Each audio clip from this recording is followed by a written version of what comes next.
बिस्मिल्लाहिर्रहमानिर्रहीम। अस्सलाम वालेकुम नाज़रीन। नाज़रीन, आप देख रहे हैं प्रोग्राम सियासत और मईशत और मैं हूं असद काज़ी।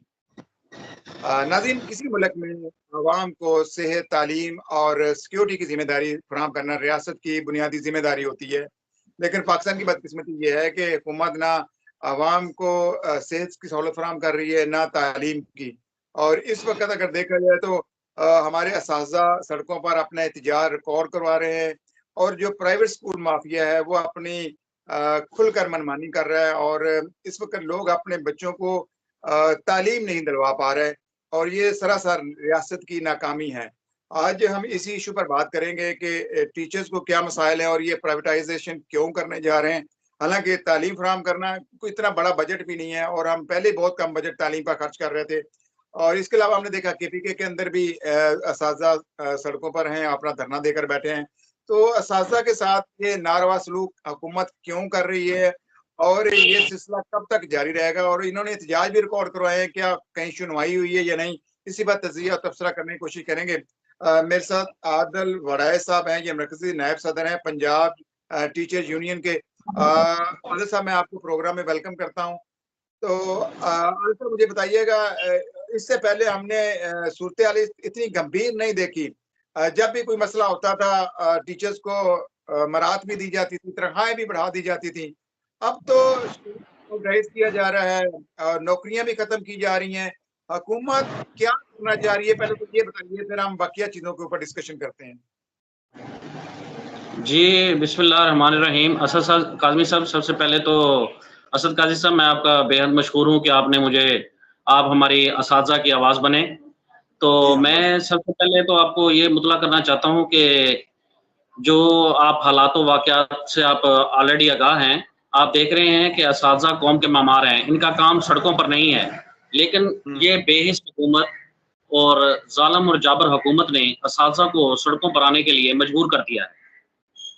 तो आप देख रहे हैं कि पहले भी, आज से कुछ अर्सा पहले, चंद साल पहले भी ये प्रैक्टिस की गई। जो स्कूल पैफ को दिए गए, वो तमाम के तमाम स्कूल, उसमें से तकरीबन 98% स्कूल आज फ्लॉप हो चुके हैं। बल्कि फ्लॉप क्या, अगर मैं ये कहूँ कि उसमें से 70% स्कूल तकरीबन जो है वो बंद होने के करीब हैं।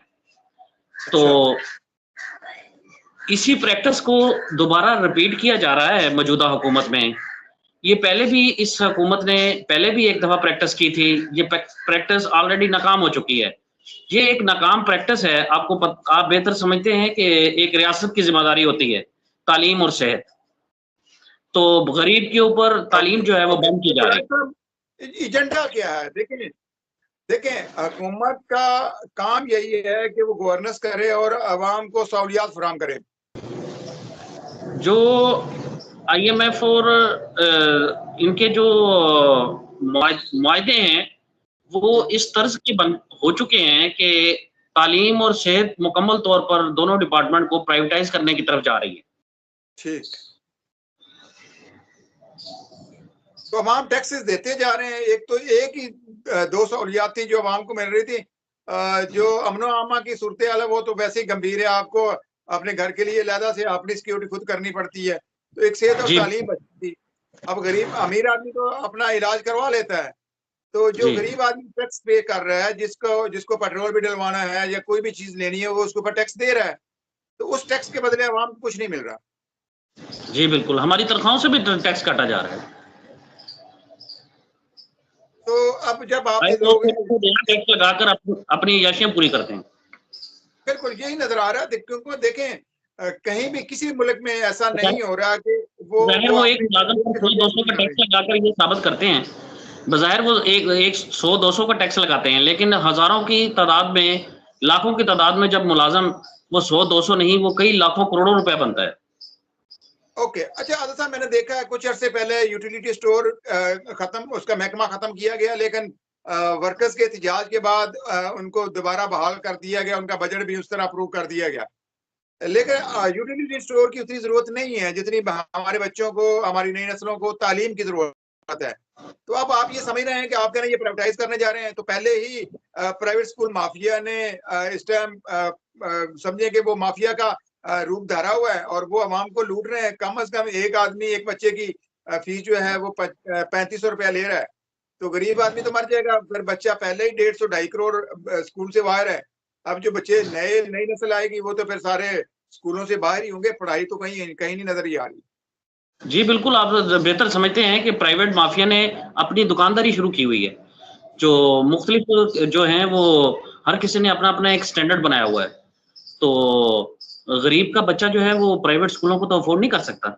उसके पैरों में तो जूती नहीं है, उसके तो कपड़े नहीं है, उसकी तो वर्दी जो है वो डोनेशन की सूरत में उसको प्रोवाइड की जाती है।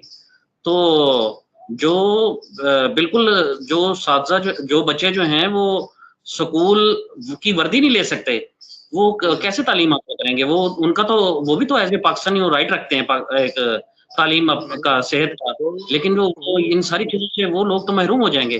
सिर्फ दरमियाना तबका या जो हाई क्लास है, जो वो तो पहले ही हाई क्लास जो है वो तो पहले ही प्राइवेटाइज है, तो दरमियाना तबका भी मजबूर हो जाएगा अपने बच्चों को जो है वो प्राइवेटाइज स्कूलों में पढ़ाने के लिए। आदिल बड़ाई साहब, मैं ये नहीं समझ पा रहा कि पहले छोटा सा कोई मसला होता था तो आवाम निकल आती थी, अब आप क्या देख रहे हैं? टीचर्स का तो रोजगार खत्म होगा, लेकिन कुछ और कर लेंगे, ट्यूशन पढ़ा लेंगे, लेकिन जिन लोगों के बच्चे जो हैं जिनकी तालीम का हरज हो रहा है, या जिन अभी भी आप देखें स्मोक की वजह से छुट्टियां हैं, तो वालिदैन क्यों नहीं आपके साथ शामिल होते हैं? जी बिल्कुल, जैसे कि आप देख रहे हैं कि आए रोज हुकूमत के जुल्म जबर और कस्तानियत ने अवाम के अंदर खौफो हरास फैला रखा है। इस खौफो हरास की कैफियत यहाँ तक है कि उनकी फैमिलीज और यहाँ तक उनको थ्रेट करना, और ये सारे के सारे मामला आप इन सारी चीज़ों को देख रहे हैं अरसा दराज से। तो ये जब सारी चीज़ें इसके अंदर इन्वॉल्व हो जाती हैं, तो आप बेहतर समझते हैं कि फिर कोई बंदा अपनी फैमिली से अजीज किसी चीज़ को नहीं समझता। तो इन सारी चीज़ों ने जो है वो लोगों को इस हद तक कर दिया है कि वो बाहर निकलने के लिए भी सोचना पड़ता है उनको।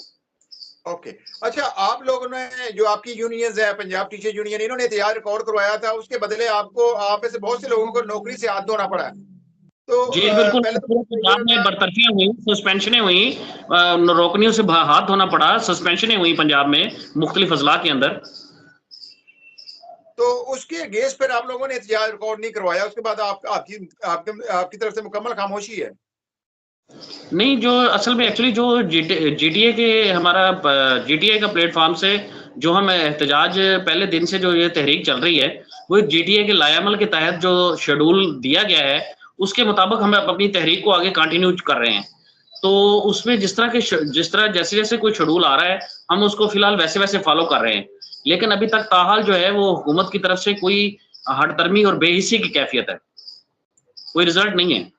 अच्छा अच्छा, मुझे आप बताइएगा कौन सी एनजीओ इस वक्त अमल में मैदान में आ चुके हैं, अमली मैदान में, तो वो कर क्या रही हैं और उन्होंने कुछ डिलीवर किया है, कुछ प्रोजेक्ट उन्होंने पकड़े हैं? पिंडी में सुनने में आ रहा था कुछ प्रोजेक्ट दिए इन्होंने।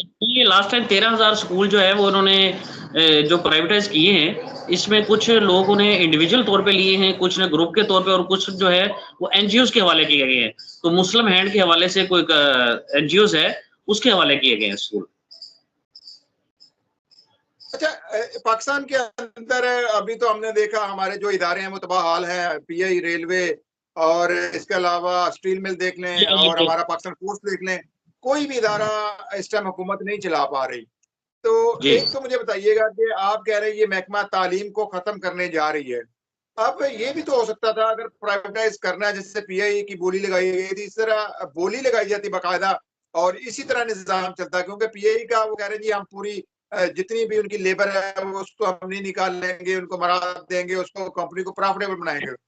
तो अगर थोड़ी सी फीस बेहतर कर ली जाती, ऑलरेडी इनके पास बिल्डिंग्स हैं, ऑलरेडी इनके पास पूरा सिस्टम है, एनजीओज हैं, वो इनकी हेल्प करती, निजाम हुकूमत के पास ही रहता सब कुछ और लोग इनकी मदद करते, लेकिन शायद ये तरजीहात में शामिल नहीं है, इसी वजह से इसकी तरफ तो कोई तवज्जो नहीं है। जी बिल्कुल ऐसा ही है, अगर इनकी तरजीहात होती तो ये आप यूनियंस को बिठाकर कुछ स्ट्रेटजीज जो है वो इनसे मशावरत करके, तो अगर इन चीज़ों को लायामल इनका दिया जाता तो ये कदरे बेहतर हो सकती थी। अच्छा, मुझे बताइएगा पिछले दौर में, पीटीआई दौर में, बुज़दार साहब के दौर में और परवेज इलाही के दौर में मैंने देखा बच्चों को तो मुफ्त तालीम की सहूलत दी जा रही थी, किताबें भी दी जा रही थी, इवन कुछ ना कुछ उनको पॉकेट मनी भी दी जा रही थी। तो ये उस वक्त तो हम खुलकर बोल रहे थे, अब आपको कहीं पर आवाज बुलंद होती हुई दिखाई नहीं देती, इवन मीडिया पर भी कोई भी आप हक में कोई नहीं बोल रहा और सबको अपनी अपनी तकलीफ है, अपने मसले मसाइल में सारी दुनिया गिरी हुई है। जी, बिल्कुल ऐसे ही है। अपना जो है वो माशी तंगी की वजह से हर बंदा जो है वो अपने आप के अंदर गुम हो चुका है। तो मुझे आप बताइएगा इस वक़्त एक उस्ताद की कितनी सैलरी है और वो अपनी गुज़र-बसर कैसे कर रहा होगा? जी, बिल्कुल एक उस्ताद जो है वो एक अपने बच्चे को एक अच्छे अदारे में अपनी तालीम नहीं दिलवा सकता। अगर वो यूनिवर्सिटी या कॉलेजेस में पढ़ रहे हैं, तो वो अच्छे कॉलेज और अच्छे यूनिवर्सिटी में तालीम नहीं दिलवा सकता। अगर बिलफ़र्ज़ वो तालीम मुश्किल गुज़र-बसर करके वो दिलवा भी देते हैं, तो बाद में रिटायरमेंट के वक़्त जो अब इन्होंने हालात बना दिए हैं रिटायरमेंट के ऊपर जो इन्होंने अदायगियाँ करनी हैं, वो जो इस वक़्त शेड्यूल बनाया है इसके खिलाफ भी एहतजाज चल रहा है। तो ये भी हमारा एजेंडे में शामिल है। तो इसको भी अगर मद्देनज़र रखा जाए तो एक टीचर जो है वो बाद में अगर किसी के 4 बच्चे हैं तो वो उनकी शादियाँ नहीं कर सकता रिटायरमेंट पर। तो मैं जो कि मैं ख्वाहिश हुआ करती थी किसी के उम्रे पे जाने की, शादियों की, तो वो सारी की सारी जो है वो हसरतें धरी रह जाएँगी। अच्छा, इसमें कहीं न कहीं असातिज़ा कराम भी कसूरवार हैं कि उन्होंने वो मयार तालीम बरकरार नहीं रखा, घर में बैठ के तनख्वाहें लेते रहे और इसी वजह से हुकूमत ने शायद ये नोट किया और कहते हैं कि चलो जी प्राइवेटाइज़ ही कर दें और जब बच्चे ज़्यादा स्कूलों में नहीं जाते, तो कितनी तादाद में स्कूल में बच्चे होते हैं इस वक़्त अगर अंदाज़न हम देखें तो काउंटिंग करें? देखिए, अगर ओवरऑल पोज़ीशन को देखा जाए, तो मैं ये समझता हूँ कि देखिए काली भेड़ें हर जगह पर मौजूद होती हैं। मैं ये नहीं कहता कि अस्ताज़ा की तरफ से कोई वो नहीं है, 5% लोग होंगे, 2% लोग होंगे, लेकिन उसका ये मतलब तो नहीं है कि आप पूरे का पूरा अदारा जो है वो उठा के फेंक दें। ठीक है। अगर सबसे ज़्यादा हमें कंप्लेन है, वो हमें पुलिस महकमे से है, लेकिन महकमे को तो आज तक खत्म नहीं किया गया, उस महकमे को तो मराहत बाबदा नहीं को दी खत्म जाती नहीं है। किया, बाबदा देख लें, पुलिस देख लें, कस्टम देख लें एंड सारे ये जितने के जितने कभी आज तक इस तरह का एक्साइज़ देख लें, ये सारे के सारे महकमे वैसे ही चल रहे हैं। बिल्कुल, बिल्कुल और ये सारे जो हैं, ये करप्शन के अंबार लगा रहे हैं, इतनी करप्शन लेकिन करते हैं कि तो खजाने में कुछ नहीं जमा बा कराते। वो अगर इसी इन्हें तरफ देख बादशाही करप्शन कहा जाए तो ये मुज़िका केस नहीं है अगर इन्हें इन डिपार्टमेंट को करप्शन में बादशाह कहा जाए तो। बिल्कुल ठीक है।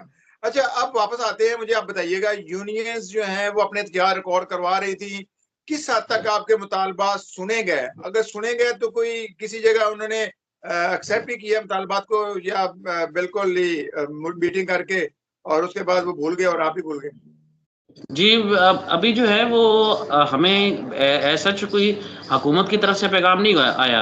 हमारे ही कुछ दोस्तों ने जो है वो मेल-मिलाप करके जो है वो एक मीटिंग अरेंज करवाई थी, लेकिन उसमें जो है वो अपना एजेंडा उन्होंने पेश किया है, लेकिन अभी दोनों तरफ से डेडलॉक बरकरार है। अभी कोई चीज़ जो है वो किसी के ऊपर भी कोई मुत्फिक नहीं हो सके अभी, दोनों तरफ से। क्योंकि अच्छा बेसिकली हुकूमत जो है वो इसके लिए ख़ास तौर पर निजकारी के लिए बैकफुट पे जाने के लिए बिल्कुल तैयार नहीं है। अच्छा, तो अभी फिर आपका समझ लें कि जो आपके मुतालबात थे वो एज़ इट हैं, आप उसके ऊपर आप हमें दें कि कोई हुकूमत ने मुतालबात ना सुने हैं, ना उसके ऊपर कोई बातचीत हुई है। तो इसका मतलब है अगला आप लाएअमल क्या इख्तियार करेंगे? बस देखें जी अभी जीटीए के लाएअमल के मुताबिक ही जो है वो हमने अभी 20 तारीख की लाहौर सेक्रेटरीट की कॉल दी है। हुँ। तो इसी लाएअमल को फ़ॉलो करते हुए इंशाल्लाह सेक्रेटरीट आप जो है आते वो हैं लाहौर सेक्रेटरी के सेक्रेटरीट के ऊपर सामने देखिए धरना देंगे। देखिए, जो सेक्रेटरीट है वो है ब्यूरोक्रेट। ब्यूरोक्रेट को कंट्रोल कर रही होती है हुकूमत। अगर हुकूमत फैसला कर लेगी तो आपका एहतजाज रंग लाएगा। आप वज़ीर आला हो उसके बाद एहतजाज करें, आप गवर्नर हाउस के बाहर एहतजाज करें। फैसले तो जो हो रहे हैं वो हुकूमतें ले रही हैं। सेक्रेटरीट में बैठ कर आप क्या करेंगे? वहाँ सिर्फ लोगों को तंगी होगी और कुछ नहीं है। 11 से 20 तारीख तक हमारा जो है वो एहतजाजी कैंप लग रहा है, अपना चीफ मिनिस्टर हाउस के बाहर। ठीक है। तो उसके बाद जो है वो 20 तारीख को हमारा धरना सिविल सेक्रेटरीट के सामने है। ओके हो गया। चलें अब मुझे बताएं जीटीए के अंदर कितने इस टाइम आपकी तंजीमें शामिल हो चुकी हैं और कितनी तादाद में फैसला कर ऑल पंजाब टीचर्स एसोसिएशन इसके अंदर शामिल है। कितनी तादाद में टीचर्स होंगे कि हजारों में हैं? यूनियंस की हाँ? यूनियंस की तादाद हज़ारों में तो नहीं, लेकिन ये है कि नहीं, मेरी आप बात ही समझे। मैंने कहा आपने जब अलायंस बना लिया तो पूरे पंजाब के अंदर टीचर्स की तादाद कितनी है जो सरकारी स्कूलों में पढ़ा रहे तकरीबन हैं? तकरीबन तकरीबन 3.25 लाख के करीब है। और 3.25 लाख असाजा का मुस्तकबिल खतरे में है, और कोई भी 3 लाख अगर असाजा निकल आए तो मुझे कोई शक व शुबा नहीं है कि ये हुक्मरान घुटने टेकने पर मजबूर हो जाएंगे। लेकिन जी आपकी तरफ से उस तरह भरपूर एहतजाज क्यों नहीं रिकॉर्ड करवाया जाता? असातिज़ा के अंदर ये नौकरियों से बरतरफ करना और मौतलियों के बाद एक खौफ व हरास की कैफियत पाई जा रही है, जिसकी वजह से जो है असातिज़ा जो है वो अभी मेरा सवाल फिर यही है कि अगर आप खामोश रहते हैं तो ये अपनी नौकरी को कितने अरसे तक बचा सकेंगे? फिर भी तो जानिए ना। जी बिल्कुल ऐसे ही है।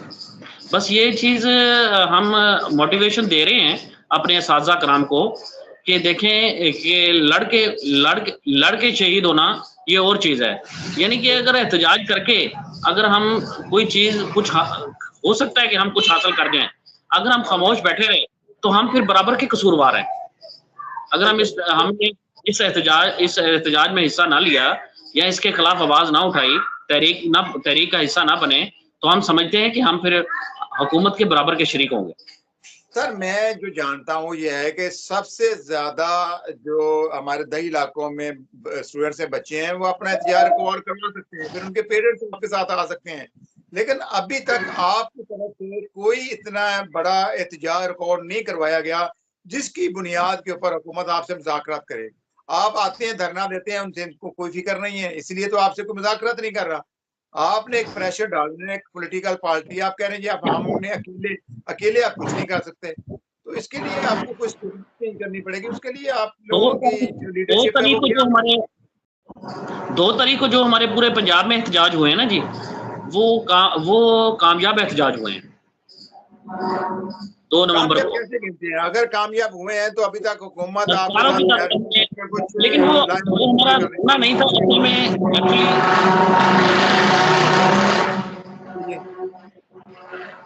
एक्चुअली जो है वो तमाम डिस्ट्रिक्ट हेडक्वार्टर्स में लोग जमा हुए थे, हजारों की तादाद में। ठीक है। तो इस वजह से मैं उनको कामयाब काउंट करूंगा। ओके ओके, चले। आप मुझे अब ये चीजें नहीं समझ आ रही कि अगर आप लोग दोबारा एहतजाज रिकॉर्ड करते हैं और उसके बाद भी हुकूमत टस से मस नहीं होती, तो उसके बाद आपके पास क्या लाएअमल होगा? देखें जी, हमारा तो काम है कि जो अपने मिशन को जारी और सारी रखना, जब तक हमारे मुतालबात पूरे नहीं होंगे। ठीक है। तो हम तो अपने तहरीक को जारी और सारी रखेंगे। तो अच्छा, हुकूमत अपना जोर लगा रही है, हम अपना जोर लगा। अच्छा, मैंने लाहौर शहर से लेकर पूरे पंजाब में मोस्टली एरिया, दूर दराज एरिया में भी गया हूँ। जहां पर भी सरकारी स्कूल की बिल्डिंग है, वो हाई स्कूल हो और वो प्राइमरी स्कूल हो, अच्छी जगह पर बिल्डिंग है और बिल्डिंग बिल्कुल रेडी है, उसमें कोई प्रॉब्लम नहीं है। अगर उसी एरिया के मुखियर हजरात भी हुकूमत के साथ जुड़ जाएं और उसका कंट्रोल संभाल लें तो वो मुफ्त अपने बच्चों को तालीम दे सकते हैं। आप ये मुज़ाकरात क्यों नहीं कर रहे कि हुकूमत आपको तनख्वाह देती रहे, बाकी जो सहूलियात हैं वो भी फराहम करती रहे, और वो जो बिल्डिंग हैं वो जिनकी मालियत करोड़ों में है, उन बिल्डिंग्स का किराया भी वो ले सकते हैं। कहीं ना कहीं 1-2 बिल्डिंग दे के वो प्राइवेट लोगों से भी अपना रेंट वसूल कर सकते हैं। लेकिन उस तक तवज्जो क्यों नहीं इनको, इन लोगों की? नहीं, हमारे कुछ दोस्त गए हैं, उन्होंने मुज़ाकरात में एजेंडे में ये चीज़ें शामिल की हैं। तो अभी जो दोबारा मुज़ाकरात के लिए उन्होंने 3 दिन का वक़्त मांगा है। ये चीज़ें ज़ेरे गौर है। अच्छा, माफिया कौन सा सरगर्म है? देखिए, अगर आपने बोली देनी है, बोली लगानी है, तो पाकिस्तान के अंदर ऐसे बड़े बड़े ग्रुप्स हैं जिनके पूरे पंजाब में स्कूल और कॉलेजेस बने हुए हैं। तो पहली बात यह है कि उनके साथ को डील करें और उनको पाबंद करें। जैसे आप मुर्गी का रेट तय कर सकते हैं, सब्जी का रोजाना रेट तय कर सकते हैं, इस तरह आप एक फिक्स जो किया इसकी फीस है स्कूल के बच्चों की, वो आप तय करवा दें और उनके साथ एग्रीमेंट कर लें, जो वो स्कूल लेना चाहें उनको दें, तनख्वाहें आपको वो देते रहें, तो निजाम तो चल सकता है। ये अब मुझे नहीं पता कि किन लोगों का फायदा उठा रहे हैं। एक तो शुरू में आपने बात की थी कि IMF को खुश करना, क्योंकि सबसे ज्यादा तनख्वाहें और पेंशन टीचर्स हजरात ले जाते हैं, हालांकि जजेस की, ब्यूरोक्रेट्स की तनख्वाहें आपको कई गुना ज्यादा है, उनकी मराद भी कई गुना ज्यादा है, फिर उनकी पेंशन आपको कई गुना ज्यादा है, लेकिन मलबा सारा आपके ऊपर गिर रहा है। जी बिल्कुल ऐसे ही। तो अब यही चीजें मैं अब आपसे पूछना चाह रहा हूँ कि आप इसके खिलाफ पूरी तरह अपना एहतजाज क्यों नहीं करवा रहे? ये चीजें आपने पब्लिक को बतानी है, मीडिया पर बतानी है कि आप लोगों का नुकसान ज्यादा, आप लोगों का इतना नुकसान जितना कौम का और मुल्क का नुकसान है। सर देखें, हम जो भी जितने भी यूनियन लीडर्स हैं, ये अपने अपने इलाके में मुख्तलिफ तरीक़ों से कोशिश कर रहे हैं। अपने इलाकों के नुमाइंदगान से, वो बल्दियाती हों, वो दूसरे हों, आपके पास अपने जो बच्चे आते हैं, सही इलाके हैं, उनमें मुख्तलिफ लोगों से मुलाकात किए हुए हैं। तो ये सारी चीज़ें जो हैं, ये आपका कम्युनिकेशन गैप थोड़ा सा इसमें कमियां कुताहियां हैं। देखें, जो बच्चा आपके पास पढ़ रहा है, मैंने अमूमन स्कूलों में जाता हूँ, 150-200 बच्चा एक क्लासरूम में होता है। अब वो 150-200 बच्चे को जब आप कहेंगे कि देखें आपकी जो तालीम का हर्ज हो रहा है, अगर आप प्राइवेट स्कूल में वो पढ़ सकते होते तो तरजीह वो प्राइवेट स्कूल को देते हैं। हम भी अगर हमारी जो कोशिश होती है कि हमारी होती है कि बच्चे को अच्छे से अच्छे प्राइवेट स्कूल में दाखिल कराएं, सरकारी का तो कंसेप्ट ही नहीं आ रहा। अब जो बच्चे पढ़ रहे थे सरकारी स्कूलों में, वो पढ़ रहे हैं दही इलाकों के, और जो माली तौर पर कमजोर लोग हैं उनके बच्चे पढ़ रहे हैं। तो उन बच्चों को अब आगे अपना मुस्तकबिल तो तारीख नजर आ रहा है। अगर यही चीजें आप बच्चों तक पहुंचाते हैं तो बच्चे भी तो अपने राइट्स के लिए निकले ना। जी बिल्कुल, लेकिन अभी जो है वो हम ये सारी चीज़ें कर रहे हैं, बच्चों को भी मोटिवेशन दे रहे हैं, लेकिन लोग जो हैं वो असल में आपको समझते हैं कि वो गरीब तबके के लोग हैं, वो अब दिहाड़ीदार लोग हैं, वो अपने रोज़ी के चक्कर में फंसे हुए हैं। उनको भी इनका नुकसान का अंदाजा नहीं है। आपके हर एरिया के अंदर एक एमएन, एक एमपी होता है, उसको अगर उनसे भी मुलाकात मिलकर उनको आएंगे। मैंने देखा, मैं अफजाबाद जाता था तो वहां पर एक एमएन एमपीए था, उसने दूर दराज एरिया में भी स्कूल कायम किए और वहां बच्चों की तालीम बड़े अच्छे म्यार से, अच्छी तरबियत से वो दे रहे थे। तो आप मुझे बताएं, यकदम से अगर वो स्कूल प्राइवेटाइज हो जाते हैं तो ऑटोमेटिकली वहां से बच्चे स्कूल छोड़ जाएंगे। यहाँ पर तो मुझे बताऊं, अभी एक बच्चा जो आम प्राइमरी स्कूल का होता है, उसकी माहाना फीस कितनी होती है? 20 रुपए। वो भी कुछ जगह पे लेते हैं, कुछ पे नहीं लेते। सिर्फ 20 रुपए। तो चले बेहतर कर ले, आप 100-200 रुपए कर लें, थोड़ा सा फंड ज्यादा हो जाएगा। तो आप लोग ये समझते हैं हुकूमत ने इसके ऊपर सोचा ही नहीं है, कहीं मुशावरत ही नहीं की, बस एक तरफा फैसला किया है कि हमने प्राइवेटाइज करना है और आहिस्ता डाउन साइजिंग करनी है। क्योंकि मैं जिस सरकारी स्कूल में भी जाता हूँ, जो टीचर रिटायर हो चुका है उसकी जगह नई भर्ती नहीं की गई। तो पिछले 6-7 साल से भर्ती नहीं की गई। तो पीटीआई दौर और प्रोविजनल दौर जो अभी गुजर गया है, इनके दरबार में भी यही तरीका कार जो है अपनाया गया था या कुछ तवज्जो दी गई थी? नहीं, इनके दौर में ये था कि प्राइवेटाइजेशन नहीं हुई इनके दौर में। ठीक है, लेकिन तवज्जो भी नहीं दी गई। लेकिन तवज्जो भी नहीं दी गई। चलिए, अब आखिर में आप अपना मैसेज देने, फिर हम क्लोज करते हैं।